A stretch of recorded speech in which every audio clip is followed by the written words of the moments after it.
Franchising right வே. Actually ஒரு expert நீங்க. இந்த நேம வந்து சூஸ் பண்றதுக்கான ரீசன் என்ன சார்? இப்படி ஒரு நேம் வந்துச்சு?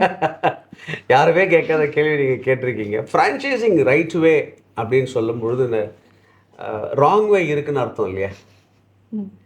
ஸோ ஏன் ரைட் வே அப்படின்னு சொல்லி நான் வச்சேன்னா, நான் ஒரு ஃப்ரான்ச்சைசிங் எக்ஸ்பர்ட்டாக இருந்து பல கம்பெனிஸ்க்கு நான் வந்து பிராண்ட் வளர்த்துருக்கேன். ஆனால் மோஸ்ட்டாக இந்தியாவில் நடக்கிறது எப்படின்னா, ராங் வேயாக பண்ணிக்கிட்டு இருக்காங்க. எப்படி பண்ணுறாங்க அப்படின்னா, ஒன்று காசு அடிக்கிறதுக்குள்ள ஒரு ஒரு வாய்ப்பை தேடுறாங்க. இதை வந்து ஒரு ஸ்கேமாக, ஃப்ரான்ச்சைசிங் ஒரு ஸ்கேம். இப்போ ரீசெண்டாக பார்த்தீங்கன்னா 3000 crores வந்து ஒரு கம்பெனி வந்து பீப்புள்கிட்டேருந்து வாங்கி ஃப்ரான்ச்சைசிங் கொடுக்குறேன்னு சொல்லி ஏமாற்றிட்டு போயிட்டான். அதே மாதிரி இப்போது லேட்டஸ்ட்டாக நீங்கள் வந்து ஒரு எபிசோட் பார்த்துருப்பீங்க, ஒரு டிவி ஷோ பார்த்துருப்பீங்க. அந்த டிவி ஷோவில் வந்து டீ கடைன்னு சொல்லி போட்டு எல்லாருக்கிட்டையும் பணத்தை வாங்கி டீ சொல்லி கொடுக்குறேன், தெருவுக்கு டீ கடைன்னு சொல்லிட்டு ஆள் இல்லாத இடத்துல டீ ஆத்துறது மாதிரி கரெக்டாக சொல்கிறீங்க. அந்த மாதிரியான ஒரு கான்செப்ட்ஸை கிரியேட் பண்ணி 2 லட்சம் 3 லட்சம் 2 லட்சம் 3 லட்சம்லாம் பிஸ்னஸ் பண்ணி பெருசாகணுன்றது வந்து நான் வேண்டான்னு நான் சொல்ல மாட்டேன்.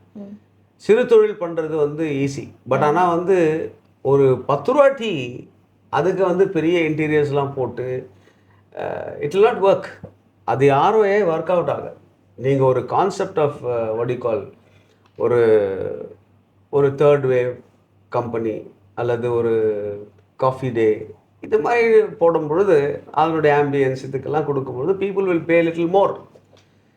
ஸோ ஃப்ரான்ச்சைசிங் ரைட் வே ஏன் அப்படி வச்சேன் அப்படின்னா, ராங் வே இருக்குது, நான் அந்த மாதிரி இருக்கக்கூடாது.